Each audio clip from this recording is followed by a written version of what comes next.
Working for the man every night and day. And I never lost 1 minute of sleep. Make sure we broadcasting on Yellow Duck too. Big wheels keep on burning. Wild berry keep on. Well, I said that wrong. And we're rolling. Wild berry. That's why I said wild berries. Wild berries keep on rolling. And we're rolling. Rolling. Rolling on the river. Rolling on the... Maybe I shouldn't sing the Ike parts. No? I shut up, do, a nut bush. Oh, wow. Shout out to the new ancestor, Tina Turner. Sweetheart, hit the intro. Let's get it popping.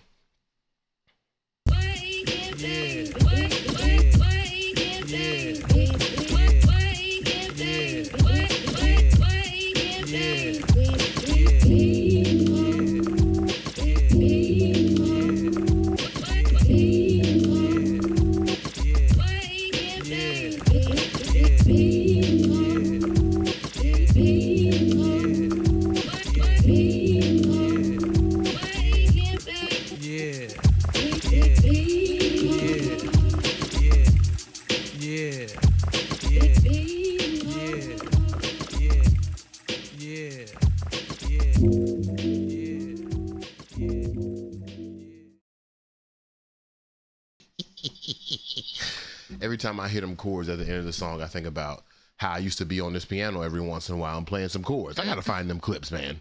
Because there was a couple times in the early seasons of Wake and Bake with BeMo, I get on this piano like I was John Legend and hit you a couple chords. Nah, maybe I shouldn't have said John Legend. More like a 7-year-old who's kind of figured out what the piano is. I have definitely worked it out. But anyway, welcome back to another episode of Wake and Bake with BeMo.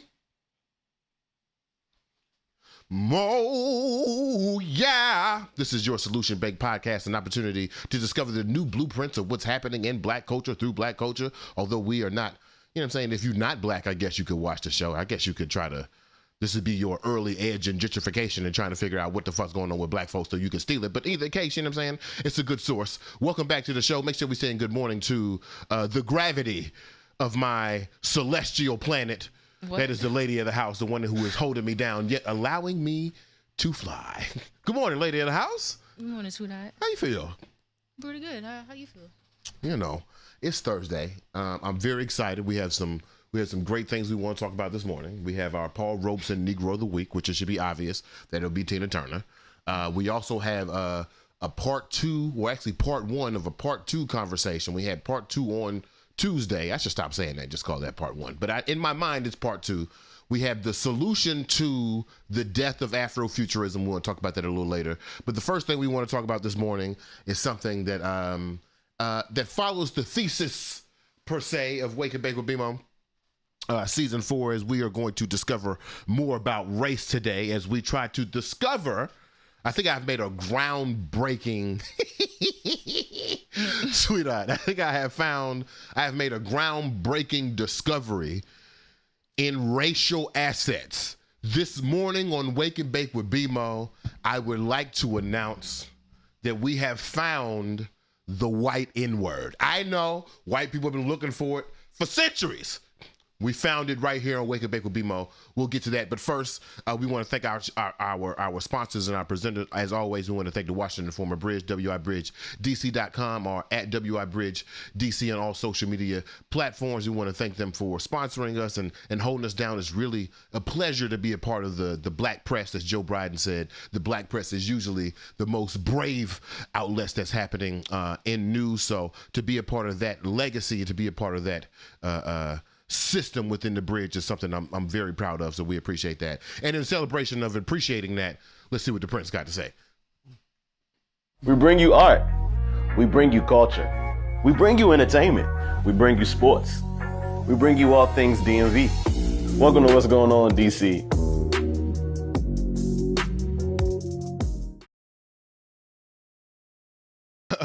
I really miss art and entertainment. Right. You know what? I'm going to have to run that one back anyway. Before we get into the show, Lady of the House, we got some people on the line already. What we got? Who on the line? Did they say good morning to the lady of the house? Sophia said, good morning, fam, on YouTube. Okay, very good. Very good. 4K Active Pro LLC says funniest man in the Boys and Girls Club. All right, for sure. Yeah. Tell me your real name, 4K Active Pro LLC. Active Pro. I bet you that's Terrence. Go ahead. We got Mama Ankh. Oh, that's Christina. Hey, Sister Joy, good morning. E. Devereaux, that's Empress. Impress. She said good morning. Good morning. TL and Micah. Oh, nice. Good morning, fellas. TL, let's go get that hardware, baby. Let's go get it. Micah, good morning to you, man. As always, Good morning. I feel like we're going to be talking several times today. But that's all right, though. We got plenty of things coming up. Let's start this morning's conversation with our favorite. Let me not say that. Let me stop being bombastic. Let's start this morning's conversation with Congresswoman Marjorie Taylor Greene. Is it Marjorie Taylor Greene or Marjorie Greene Taylor? It's Marjorie Taylor Greene. Okay, whatever. I'd be fucking these white people names up. All backwards. Oh, backwards. Marjorie Taylor Greene. Let's talk about this Congresswoman. She is a Republican. She is recently she attended and was I think she was the keynote speaker for a white supremacist rally that was here in Washington, D.C. On the steps of Congress, another congressman, black man, Jamal Bowman, approached Marjorie Taylor Greene just to call her out on her hypocrisy while she was speaking with the press. As a response to that, Marjorie Taylor Greene had the following to say. What concerns me about Jamal Bowman is he has a history of aggression, not just towards others, but towards me in particular, and I'm very concerned about it. But I will tell you what's on video is Jamal Bowman shouting at the top of his lungs, cursing, calling me a white supremacist, which I take great offense to. That is like calling a person of color the N-word, which should never happen. Calling me a white supremacist is equal to that, and that is wrong. I feel threatened by him. He not only led a mob there, but his boisterous lies. And I'll tell you another thing he said outside there. He was saying, save your party. I kept telling him, no, save the country. It's not about political parties. We shouldn't care about political parties. Oh, the caucasity. Oh, the caucasity of what's happening here. I thought about for a moment including the original video, but I don't want to do this court case to figure out if Jamal Bowman is aggressive or not. This nigga was on the steps of Congress in front of press with a suit on. Right. The only intimidation you should feel is the intimidation of legislation. Get out of my face, Marjorie Taylor Greene. We know this dog whistle, by the way. The girl, the bitch just died who accused, that's right, I'm calling her out her name. Fuck that bitch for real. Fuck her. The bitch who accused Emmett Till of whistling her and then recanted on that accusation just died. We know this language, ho. We know this motherfucking language. I don't like calling women out their name. Let me chill. But ooh, you dirty bitch. Oh my God. But that's actually not why I'm upset this morning. I'm not even upset per se because we've seen this blueprint, this old white blueprint, and white people need new blueprints too. My goodness. Oh my God. She playing this same agitated white woman role from 1715. Right. But that's not why I'm here. The thing that caught my attention, Marjorie Taylor Greene says that the white N-word is white supremacist. To which we all know the obvious logistical step is, if white supremacist is as bad as the N-word, why didn't you just say the N-word? Why did you say white supremacist is the nigger of white people? Why? Because they don't hit the same. Right. But on Wake and Bake with BeMo, sweetheart, Wake and Bake with BeMo nights, I have tripped upon a discovery. I have found something groundbreaking. On this show, I'm so excited to announce, we have found the white N-word. We have found the word for white people that should cause them embarrassment, that should lead them onto campaigns for, what do we do? reclaiming, empowering. We have sought out the original definition of the word and found out that it actually describes people in a very negative way. But I don't think that white people have even discovered their own N-word. Sweetheart, let's put up a list. Let's put up a list of the other N-words that may be considered. So here are our most prominent white N-words, in which I will say, if you're on Instagram, you can't see the list. Go on to Facebook, go to YouTube, go to YouTube and Twitter, you can see the full list. But I will tell you now, I've put six words on the screen. Cracker, Peckerwood, Mr. Charlie, colonizer, the F word, and then, of course, Marjorie Taylor Greene's suggestion, white supremacist. I really hope these are spelled correctly because, Lord have mercy. I put up these 6 words. I want to go through a brief etymology of each of these 6 words. And I want you to know none of these 6 words is the white N-word. We have found it, though. Just be patient with me. Number 1, cracker. Also known as cracker ass cracker. Thank you, Chris Rock. We appreciate that. Cracker is a term not because white people are the color of crackers. Cracker, the etymology of cracker comes from those who are cracking the whip. It's supposed to make white people feel bad for slavery. But you know what? White people don't got no feelings for real. Let me stop. White people who are racist don't really give a fuck. It's like toxic niggas don't have revelations. Yeah. Toxic white folks ain't like, oh, they called me cracker. I just feel bad about cracking the whip. The reason why I always hated cracker, it feels like it gives too much power to white people. We ain't trying to power you. We trying to depower you with this white N-word. Cracker, get out of here. Peckerwood. I found out this morning Peckerwood was something I heard in some jive language in the 70s movie like 20 years ago when I was 20 years ago I was not 16. Or was I? No, I was 14. Yeah, cool. 20 years ago when I was 14 years old, I heard some black dudes in a movie. It might even been Black Dynamite, what I heard them call a white man Peckerwood. Yeah. So I researched the etymology. It turns out that peckerwood is an inversion of woodpecker. You're probably smart enough to figure that. Back in the 1830s and 40s, when you used to compare people to birds for some reason, black people were called blackbirds, which is why they had that song Blackbird by the Beatles. And as a response, black folks started calling white people peckerwoods. Not only because they are white like woodpeckers, but because they be on dick.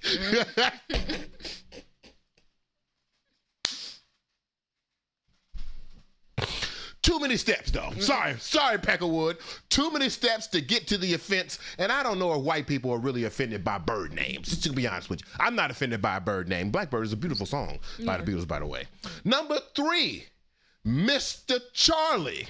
Or Mr. Charlie Wood, the descendant of the Peckerwood, of course. Mr. Charlie is actually a term that was coined by James Baldwin. Mr. Charlie, Sorry for Mr. Charlie was the name of his theatrical play. It followed the killing of a black religious family by a white person who just felt like their life was more important than the black family. But sorry, Mr. Charlie. James Baldwin came up with the word. I don't want white people using James Baldwin's word to feel offended by, okay? Not in that sense. Mr. Charlie, you gotta go. Colonizer, personal favorite. But again, in the same sentiment as cracker, we were supposed to be making white people feel bad about a thing that they are. Colonizer has too much weight on it. It's got too much power. It's like, oh, you colonize a place. I feel like white people in America think, oh, 13 colonies. What a great thing. North Carolina, not the erasure of people's culture, right? So colonizer, not good enough. The F word, a very good contender. The F word being the F word that rhymes with maggot. So offensive that I won't even say it on the show. But why is it not white people's, well, okay. Etymology of the F word actually means kindling for a fire. And because they actually used to burn gay people to start witch hunt fires, that's where you get the name flaming F word. Yeah. It's quite fucked up when you think about it, right? But the reason why I won't give it to white people is because in this caste system that they created, the others also include gay people, right? So, sorry, not enough coverage with the F word. My apologies. Then I want to get to white supremacists, which, sweetheart, I don't like to agree with racist ass bitches, to be light about it, but Marjorie Taylor Greene was halfway right. White people should be offended by parts of the phrase white supremacists. Okay. You know, sweetheart, if I was white, if I was a white man, there would be nothing that would grind my gears more than somebody saying I'm successful because I'm white. Not because I'm smart, not because I'm strong, not because I won, but because I'm white. So the energy of I'm offended by white supremacists in a very racist way is very aligned with white supremacists almost being the white N-word. But the reason why I won't call it the white N-word, one is 2 words. And also, same reason with colonizer, same thing with cracker. By calling white supremacists, we give them that supreme title. I ain't trying to give you supreme shit. Right. Okay, I'm doing a lot of cussing this morning. Let me calm down because the white people done got me upset. But I would like to announce, especially after our conversation on episode 1, with the forgiveness of Rachel Dolezal, the investigation of Scott Adams? Adam Scott? Scott Adams? Oh, Lord, this is the white people names I'll be messing up. The boy who wrote Dilbert. I have come up with a grand discovery. Are we ready? Are the people ready? Okay. Are the people in the comments ready? Are you prepared? Here it is. I don't think people are ready. I don't think people are ready. Are we ready? Here we go. On Wake and Bake with BeMo, I would like to formally announce that after 30 years of investigation, cultural immersion in the Black experience, which also means the study of the white experience, I have figured out what the white N-word is. Ladies and gentlemen, the white N-word is white.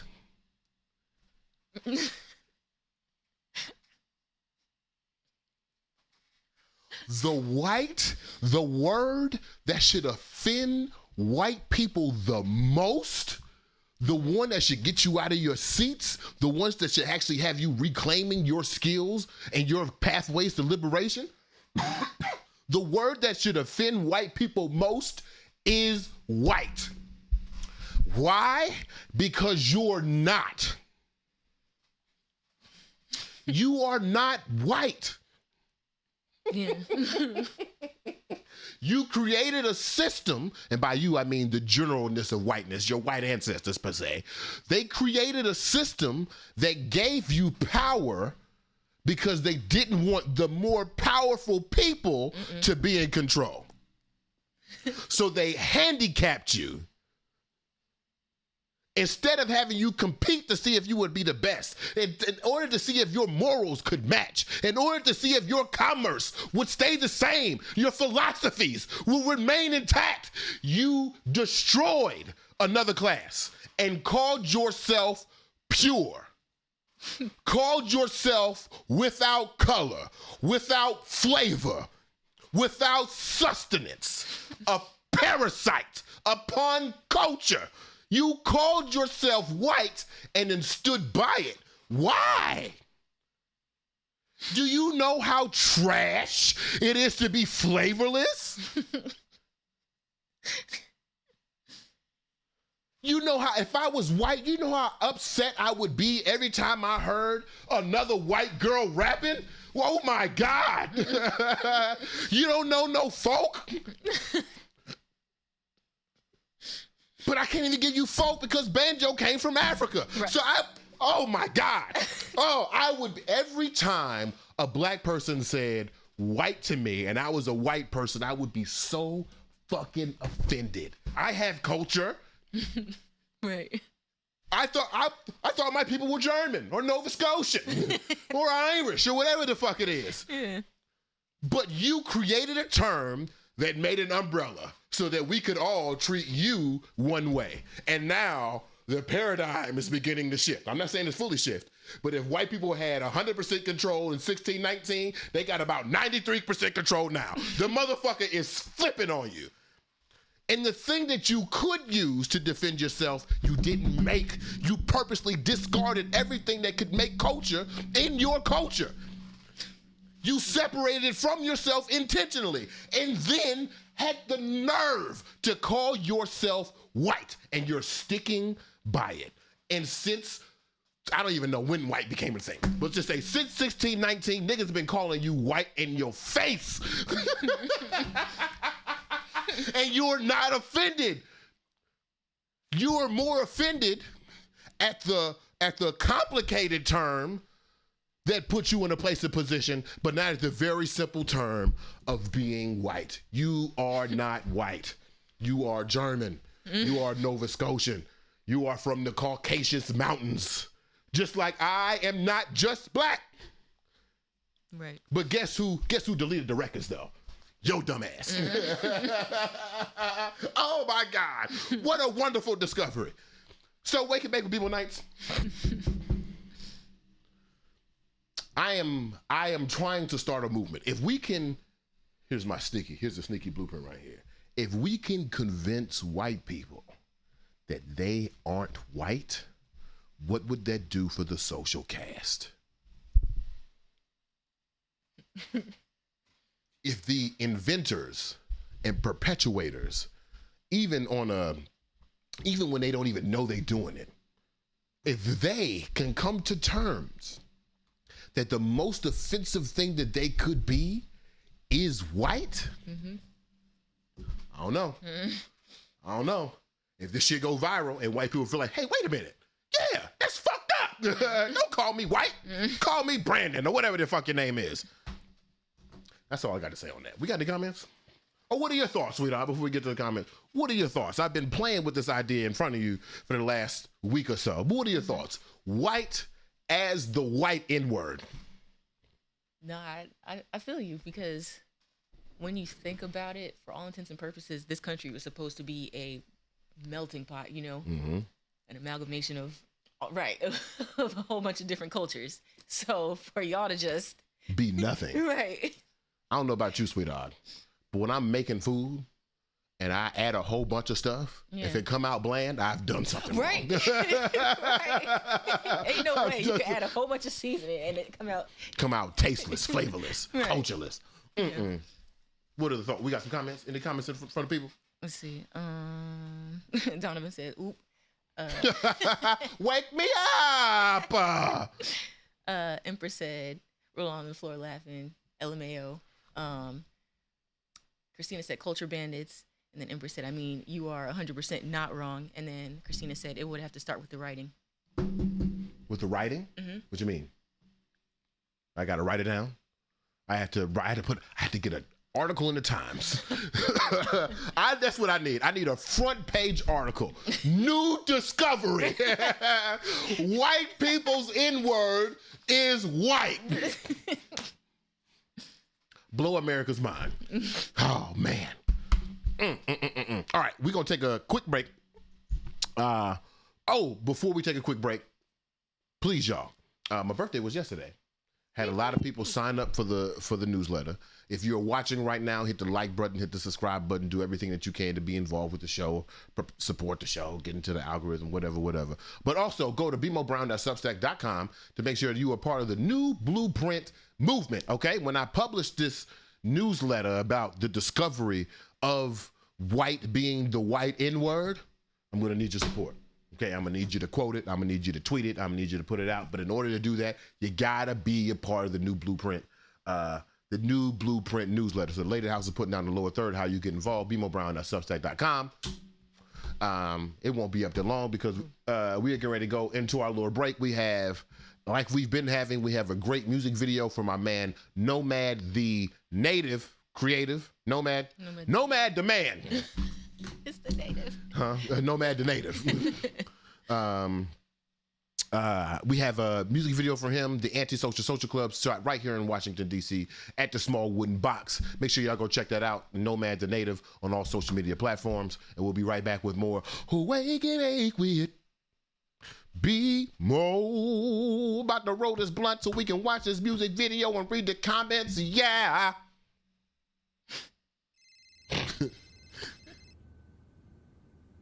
Hello? Yo, what's going on with you, brother? I got a party tonight for us to go to. Come ride with me.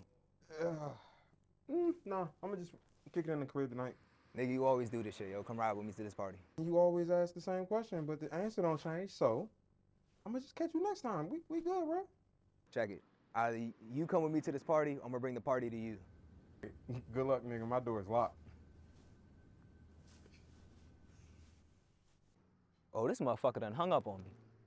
3 hours later. Yo! Nigga, I know you hear me. You about to go to this party, yo. Come on, yo.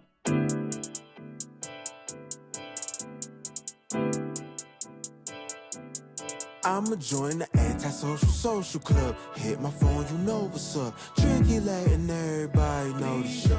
I be out the mix with the shit, so I don't need that. Hit me with the split for the lick and the recap. I'ma join the Antisocial Social Club. Hit my phone, you know what's up. Drinking late and everybody know the shit. I be out the mix with the shit, so I don't need that. Hit me with the split, the lick, the recap. I don't know, dog. Sometimes I'm a menace. Call me old dog. Mama ain't raised no show off, but I got the skill. Might as well get the flow off. Stun a little bit, brush them all off. They don't really love me. They just like the idea. That's a oh nah, oh nah. Certain social circles seem so false. I go off. Friend of me sucking your energy. Enemies trying to get rid of me. People prefer the proximity. I get it, but won't let them limit me. Feel free to keep it private. Nosy niggas wildin', riding through the city like Batman and D&D. My Robin, quiet, phone always on, but the ring will be on silent. I've been trying to stay about the way. I trade my locks for waves. This the kind of vibe you couldn't confiscate. Straight from the source, never concentrate. Take care of my chickens, can't nobody take them off my plate. I should infiltrate the Antisocial Social Club. Hit my phone, you know what's up. Drinking, letting everybody know the shit. I be out the mix with the shit, so I don't need that. Hit me with the split for the lick and the recap. I'ma join the Antisocial Social Club. Hit my phone, you know what's up. Tricky, letting everybody know the shit. I be out the mix with the shit, so I don't need that. Hit me with the split, the lick, the recap. Hey, nigga, tryna go out tonight? Nah, I'm hitting. Y'all be too hot, I be chillin'. You be a heel for brunch. Right dinner, they call you a villain. Why is that? These niggas fickle pickles, and they be biting like tender fiddles. Might be exciting up in the middle with my niggas when liquor get in the system. But I'm Dutch at your function, I had to split it. Get in this feeling like shit is different, like my routine. I do not act, I don't do scenes. I'm on a roll like a loose leaf. Single me out like a Lucy. I throw up the dudes profusely. Excuse me, this was cool, peace. Hey Mo, I ain't even gonna hold you, that shit was here. I know, man. On some like difference of opinion shit, like you came with that one, yo. I ain't be safe, fool. Alright, I'll fuck with you. Peace.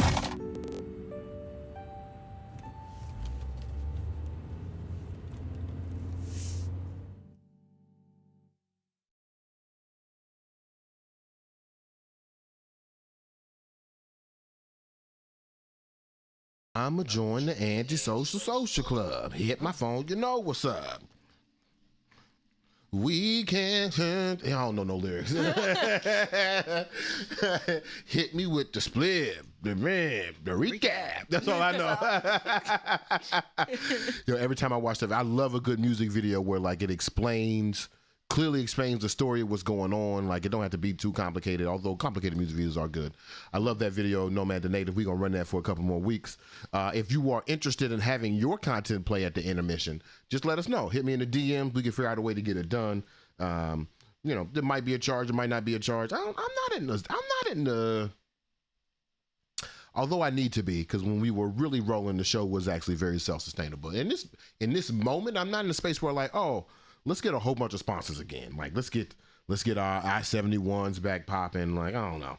I also feel kind of bad leading y'all to I-71s, if I'm being honest with you. Why? It's weed's trash. Oh, right. You can get better weed. I mean, I just... Our trusted... Yes. Just be honest with you. Like, Get the Curators is cool. Great people. Legacy is great. We're going to a show tonight. Great people. But, the nature of I-71s is not to give you premium buzz. It's to sell commercial weed. Mm-hmm. That's the nature of the business. Why does it matter? I-71s are usually for hobbyists anyway. Lord of mercy, I just called other smokers hobbyists. But the people who will pay $80 for an eighth because they saw it on Leafly. Whatever though. I'm not about to shame y'all smokers. Do what you got to do. Get it in. Make sure you go watch Antisocial Social Club on all social media platforms. While I'm finishing this blunt right here, make sure you also go to BeMoBrown.substack.com to subscribe to the new Blueprint newsletters. We took a week off this week because of my birthday, but I got 2 fresh articles coming up for you next week, including the death of Afrofuturism Part 2, which we're about to talk about Part 1 here in a second. And of course, we're going to do an article on white people's N-word as well. This blunt is ugly as fuck. I don't know what the fuck been going on. Goodness gracious, just ugly blunts recently. I don't know. You say once you hit 34, the blunts. What did I say? The blunts start hitting you different? No, you said that once you hit 34, you couldn't roll. Like the blunts are ugly now. So I mean, at midnight, like I don't know, did my like finger muscles deteriorate like overnight? Good God! I used to be the best roller on this side of Mississippi. I don't even want to show y'all the other side of this blunt. Boy, it's Frankenstein over here. Oh my God! Woo! Anyway, and also, are you a good roller if you can only roll under the perfect conditions? That's a philosophical question. Oh, okay. But you already said no. My bad. No, it's all good, sweetheart. It's all good. You're good. Whoops. Whoopsies. All right, let's get back to more. Wake and bake with BeMo. I'm so excited about the discovery we had. And I know we had it in the A block where most people are still asleep in the nighttime, but when that clip come out, oh my God. When the article come out, when people have discovered that we have discovered the white N-word, especially when white folks find out. Oh, man. Oh, man. Empress said it's the recalibration. The rolling gets better around that age. That's what it is? Yeah. Oh, damn. Recalibration. We had any comments before we went to break? Yeah, so Micah said, definitely onto something. Do you by chance know when formerly black and white became a thing? Not at all. Christina said they refer to themselves as quote unquote men and quote unquote women. We got to make the distinction. We'd have to call them white men and white women until our writing. I agree with that. Yeah. I agree with that. There's a very, you know how there are still remnants of like Jim Crow when we like run away and laugh. Another one of those things is how we refer to ourselves. We are black men and black women, and everybody else is people. Right. We should be men and women. Everybody else should be classified by their race. Right. That's going to take some training to get used to, though. Right. But Christina's absolutely right. It does start with the language of how we can shift that dichotomy. How we go from 93% to 90%. I like that. Any other comments? Well, I hit this blunt. Oh yeah. Natalie said it's a whole 34. Oh my God, Natalie. Boy. I'm telling you, oh, it all falls down.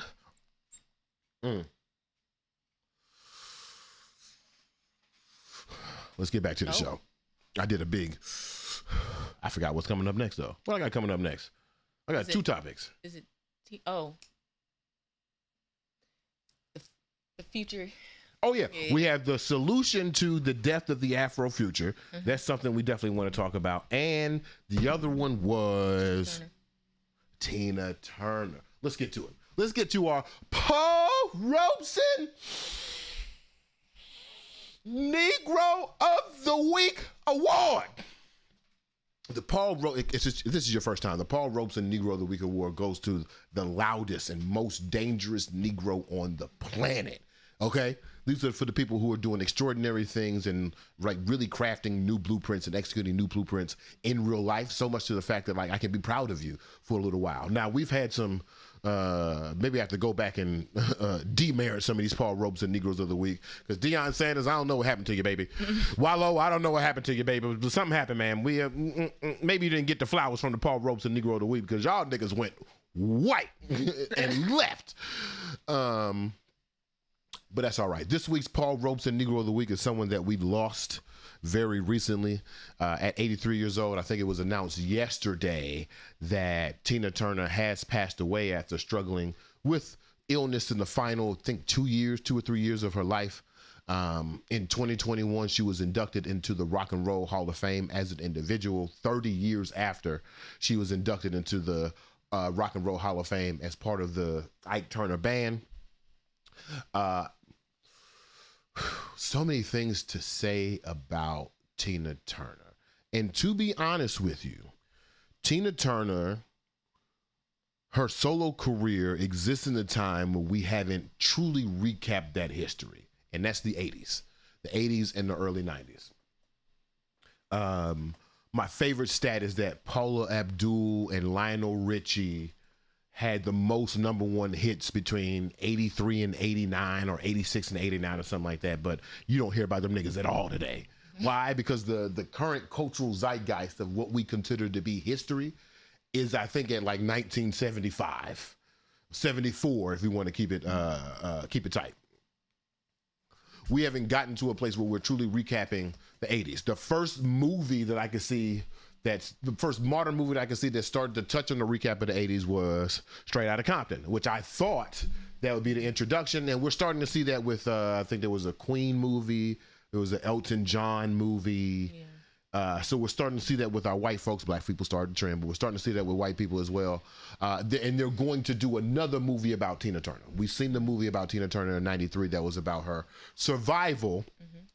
But I haven't seen a movie that really truly encapsulated the musical influence that was, or the cultural and iconic influence that Tina Turner was. So let's play this clip real fast, because she says a couple of things in here that I think are loud and dangerous. But because she was a black woman in 1997, nobody really paid attention. Yeah.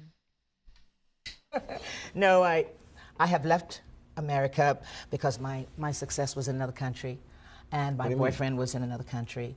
And yeah, Private Dancer was the beginning of my success in England. And basically Europe has been very supportive of my music. More than America? Yes. Yes, hugely. Hugely more? Yes. But you're a major star here. You're a superstar in America. Not as big as Madonna. I'm as big as Madonna in Europe. I'm as big as, in some places, as the Rolling Stones. In Europe? In Europe. So you chose to live there. And you didn't choose England, though. That's where. Yes, I did. I went to England for a couple of years. And then I met a man, and I lived 3 years with him in his country in Germany. And then I bought a house in the meantime in the south of France, and I started to rebuild that. So I'm in and out of there. That's not a place where I can go often. Where's home? Zurich. Why Zurich? Because my boyfriend was moved there to run the company, and I always wanted to go to Switzerland, and I was very happy. Is your boyfriend going to be your husband, or it's permanent boyfriend? It's good like it is. You like it like it is? Yes. What company does he run? EMI. Oh. Everyone says that. Yeah, well, you could take 12 years off, right? Tina, he don't need you, right? I mean, think about this. This has got to be love. Well, 10 years of it. This is no small time. This is not Ike, right? Who? Speaking of that, do you realize that, someone said this, do you realize that you are a feminist hero in America? Heroine? Your wife just told me that. No, do you realize that? I'm beginning to. You see, it wasn't something that I planned. I kind of see it as a gift because of the life I lived. It had a meaning. And I think that the meaning was all of what is happening now. I think that if I had not given the story to the world, maybe my life would not be as it is. I believe. So you are aware, or not? Now I'm becoming more and more aware. Going public with that story, was that difficult? Yes, because I had had a lot of violence. Houses burned, cars shot into, like, the lowest that you can think of in terms of violence.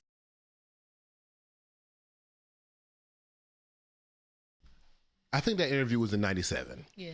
I think this interview was in 97. There are so many blueprints that Tina Turner outlined in that I think 3-minute clip right there. I have a friend. We met up not too long ago. I think I told you this recently. I have a friend who, when she was tired of her career, she was like, fuck it, I'm moving to Thailand. Got rerouted, ended up in Mexico. How you end up going from Thailand to Mexico still confuses me. And also the thing, when I asked her, I was like, so you were between a choice of changing careers or leaving the country? And she looked at me like so matter-of-factly like, yeah. And it was in that moment, there are several moments where I recognize that my feet are stuck in the mud, or I feel like my feet are stuck in this mud that is America. But when I hear women specifically say, I was in a situation where I was with a choice, where I could either do one thing and slightly improve my situation, or do another thing and drastically change my whole life. I didn't know, this is gonna sound ridiculous, I didn't know you could just leave. Yeah. And she didn't come back. That's the other thing. Like, she didn't, it's like, oh, okay, I miss America. No. She didn't come back. She found where she was successful. She built a community in that place where she could be successful, and then she died in that place. That is so revolutionary to me. That is so, talk about questioning race, talking about questioning social caste. It's kind of like, if you continue to purposely be in this caste in a very physical sense, are you part of the problem? Are you perpetuating part of your own oppression? Ike who? Right. I don't know that nigga no more. Next question. Right. Tina Turner died yesterday. And that shocked me. But I'll tell you one thing that really shocked the shit out of me, sweetheart. The women, all the black women who were posting about Tina Turner surprised me. Tina Turner is considered the queen of rock and roll. I don't consider black women to be rock and roll. Can I say something? Can you say something? Yeah, good. Personally, I don't think that black women connect to her because of the music necessarily, but because of the things that she's been through and how she overcame, those difficult situations. That's the exact point I was about to get to, sweetheart. Right. That's the thing that shocked me. I don't consider black women to be fans of rock and roll. They probably are. There probably is an abundance. And out of my ignorance, I have made that statement. But on a very general aesthetic situation, until Rico Nasty recently, I cannot think of black women who were embracing rock and roll culture. And there's two things wrong with that statement.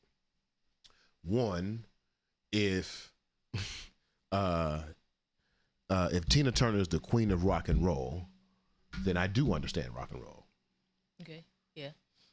What I don't understand is the whiteness that took away from rock and roll. There's another clip that I saw last night and just looking up Tina Turner. She said she went to see Mick Jagger perform. And Mick Jagger got off the stage, and she said she was standing at the stage, and she said to Mick Jagger, she was just like, huh. And he was like, what? She was like, you look familiar.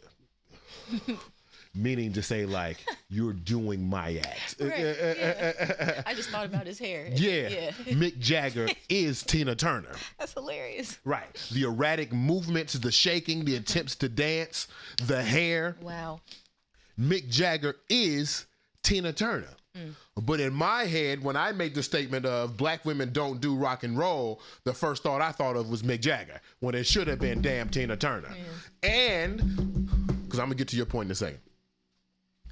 Because there is two parts to this. I wouldn't say that black women necessarily connect with the music of Tina Turner until you realize that they do connect with the music of Tina Turner. They don't connect with the aesthetic of rock that we have in our mind, right? But if Tina Turner performs like Tina Turner, and she is the queen of rock, and Beyonce performs like Tina Turner, is Beyonce rock and roll?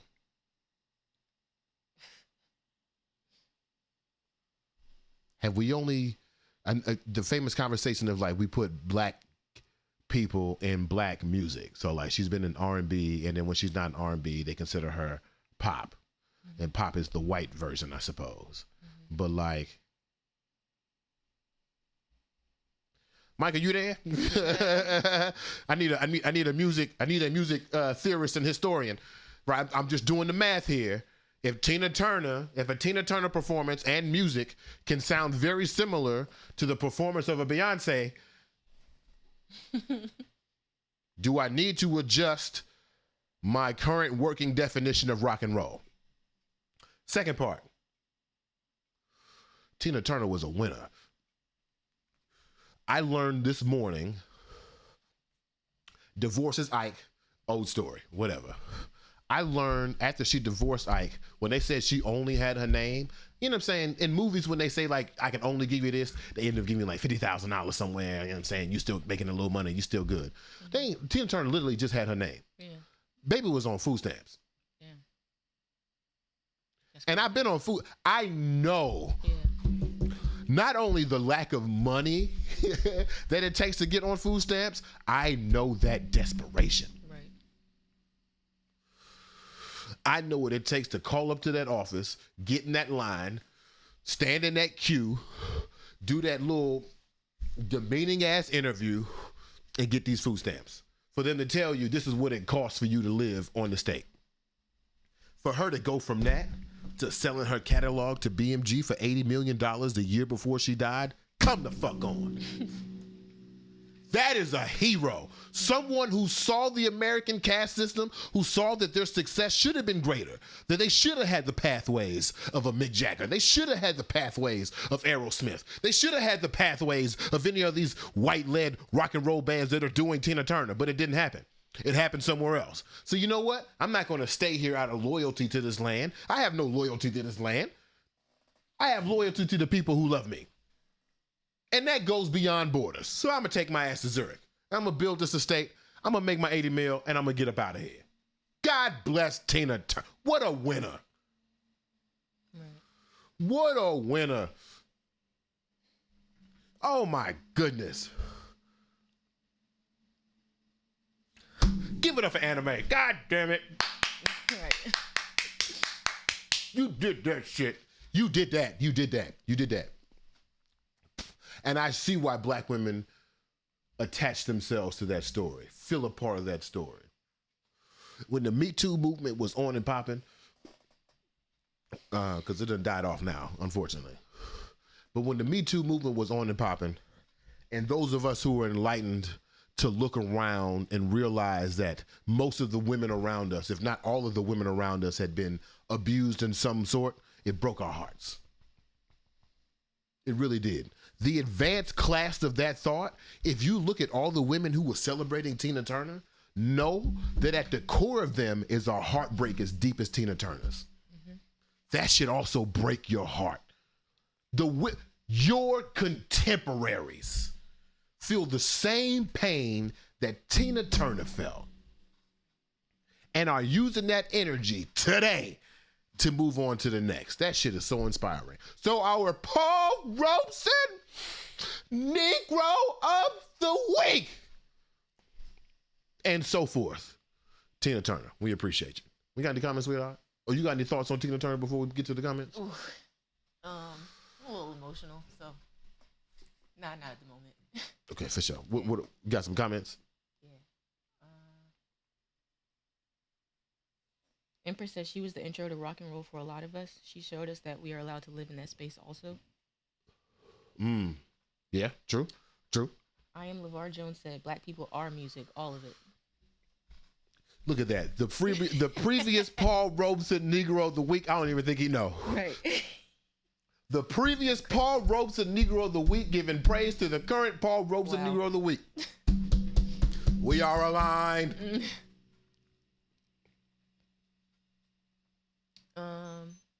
The district bloke. That's Chris Clark. Yeah, Chris That's Clark. That's my man. Hold on. Let me get right. Hold on. I don't got nothing to grab on. Never mind. Shit. And he said, but BeMo, yes, because we invented rock and roll. Right. Right. So I don't even know how in my mind we invented rock and roll. The queen of rock and roll is Tina Turner, but somehow in my mind, rock and roll is the Beatles. When I listen to old Led Zeppelin, especially the first episode of Led Zeppelin, it sounds smack like B.B. King. Mm-hmm. But yet I'm calling rock and roll Led Zeppelin. Right. Maybe I need to leave too. You ready? Oh Lord, the sweetheart said, "Yeah, let's go." Okay, Yaj said, "Good morning." Morning, man. What's up? Ain't spelled my name right. Nice. Put that E on And there. he capitalized the M. Oh my goodness, people who capitalize the M, I love you. Yeah. I see you. You see me. Then he said, Miss Turner. Micah said, 1, Beyonce is not rock and roll. 2, rock and roll / rock is not the same thing. So rock and roll and rock aren't the same. And then 3, Blueprint does need to be adjusted, but I don't know if your audience will like the truth. Oh Lord, Micah coming in with the truths. Micah coming in with the truths, which means there's no black music. We're not ready for that, Micah. Damn. We need credit, and then we can delete the system. Shit. Damn. And then Yaj said, also, do you recycle? EP out everywhere now. Love y'all. Hey, actually, y'all send me your light skin in the wind video next to the water. We're gonna put that in at the end of the show. Send it to me when you can. Send it to me when you can. Because you know this is a Yaj supporting house. Okay. Oh yeah, absolutely. Yes. And then Safia on YouTube said, we do everything. We do everything. Right. We do everything. I heard another quote yesterday. It was like, they like to limit us to think that we were kings and queens when actually we are the center of the universe. It's like, okay, all right. Nah, but really. But for real. All right, we run out of time. We're going to save the third topic for next week. I do have a solution to the death of Afrofuturism. This will not be one of those things. Remember that time I was trying to tell the story and it took like 4 weeks because we kept putting it in the C block? Yeah. We're going to tell this damn story. If not, make sure you go to New Blueprints, BeMoBrown.subsprac.com for the New Blueprints newsletter, where it will be written very expressively. Yeah. So you can see what the fuck's going on. That must be the blunt. You know what that means, sweetheart. It's time for the burning questions for the road. Where's this S coming from? What you got? Ooh. Today we talked about the WhiteNWord, which is groundbreaking. That might be my first book. I'm not gonna lie to you.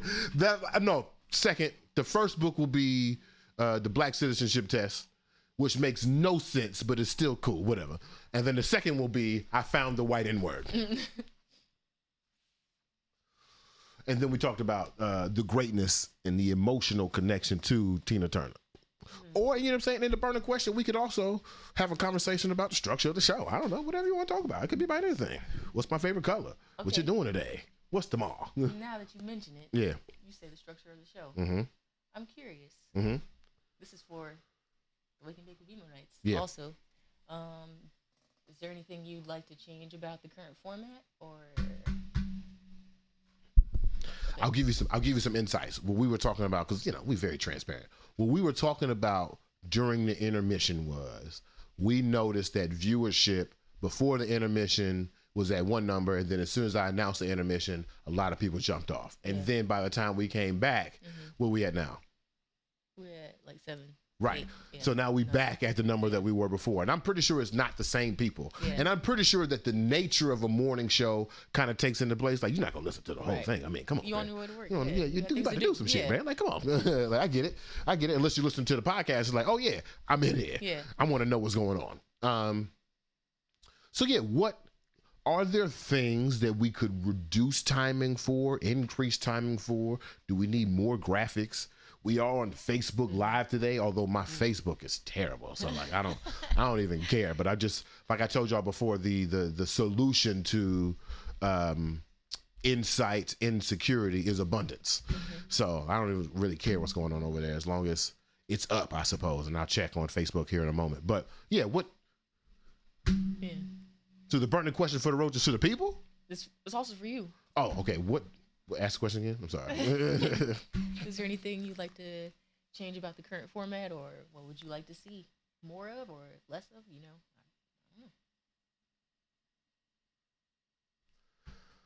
I don't know. I think the show is best when we do put up the WhiteNWord list again. Okay. I think the show is best when we do stuff like this. Yeah. Where like there's like visual evidence that we can really like break down and people can follow along. So I'll definitely have more graphics, and these graphics are really easy to make. So I'll definitely have more graphics like this one so people can follow along. We did the same thing with like the excuses that people were given to blame Jada about Will slapping Chris Rock. So we've done this before. So we'll do that again. And I think I can post this specifically as content. Man,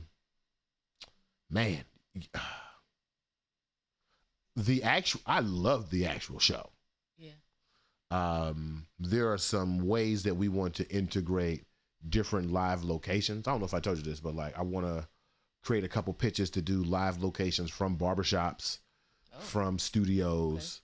We were supposed to do it with Jack. We were supposed to do a Wake and Bake with BeMo live from the Crab Shack and have a live band in one room, and it'd be like a whole 3-room situation. But you know, he ended up being bitch made, so that's how that works. Wow. You know. All right. So so I still want to explore those. The extensions of the show I feel like will be great, like the interview series that will feature Rachel Dolezal. That'll be a surprise down the line. I love that interview series with other creatives here. I think that'll help expand our reach. But like, yeah, my frustrations with the show are things that I should not be frustrated about. There are things that create insecurities within me that are based on nothing. Okay. They're based on the illusion of the internet. So, right. But we know that it ain't real. So. We know it ain't real. So like, it ain't real, but it's still hard to disconnect those emotions from, you know, in the Matrix. Like if you were plugged into the Matrix and you got shot, like you real life dead. Yeah, like right. that's it. Yeah. So, you know, those are the things I'm trying to think around. If you've been watching the show the last 4 seasons, then you've seen the incredible increase in like technology, how we've gone to like 2 mics, you can hear a lady at the house. I'm very satisfied with this. Yeah. Okay. I'm very satisfied with this. That's even different from last season. Yeah, it is. Right. It is. Now we have the death to assimilation behind us, which is, to me, that's a whole moment. Right. That's a whole in itself. Is like these black women behind me, these black people behind me destroying assimilation, and me being an investor into that process is a whole situation. What about you? If you could separate yourself from now and you were like, you know, it's crazy. You watch a lot of lives. Yeah. You watch a lot of like YouTube lives. Is there something about this show that could mimic the things that you watch that would make us better or more successful?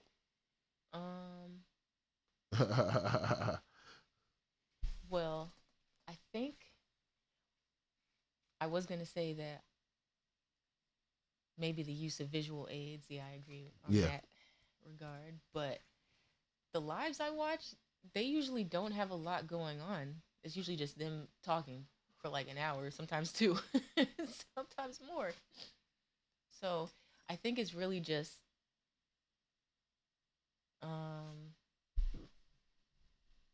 developing that community that's interested in what we have to say. Yeah. And it's not something that's going to happen overnight. It's a gradual thing. But it is. Yeah. It is. But you know what we could really use though? What's up? An editor. Yeah. Man, if we had an editor, I really believe that would like be the catalyst to our success, because it's just me and the lady at the house. Yeah. right? We doing this thing live, and when we break this thing down, it's gonna take me another like 90 minutes to upload the episode, and then to identify clips, it'll take me another 90 minutes. To identify clips, I gotta watch the show again, right? Yeah.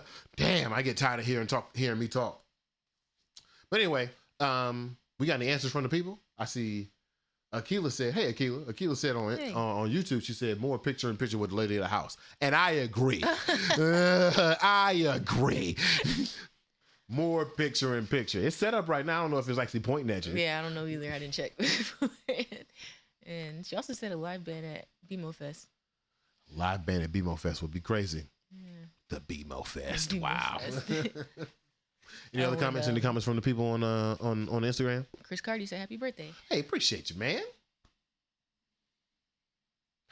34. You know Chris Cardi about 75 years old? Did you know he was old? No, I didn't. Man. He's not old.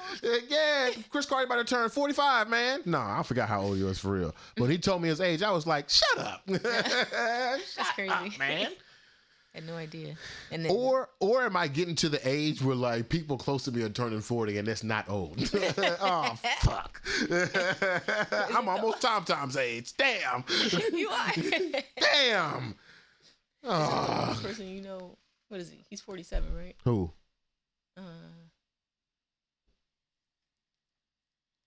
What are you doing? I'm making a shape. What shape is this? Why are you making a square? Never mind. Just say their name. Jamin. Oh yeah, I think James is 40. I think you said 47. Yeah. I think 40. I think he just turned 47. Okay. Yeah, y'all look good, man. So I'm like, all right, cool. I think I can do age. I can do age. All right, y'all. We're gonna get up out of here. Thank y'all for watching another episode of Who Wake and Bake Will You Be? Mo. Before we leave, we do have another musical tease out right now. The new single from Micah Robeson, M-I-C-A-H, featuring Tashira Tone Che. Check that out on all streaming services. You can also listen to that on YouTube. We're going to leave you with a quick tease. But as always, thank y'all for joining us, and we'll see y'all on Tuesday. All right? Yeah. We good? Mm-hmm. Good morning. Why am I falsetto?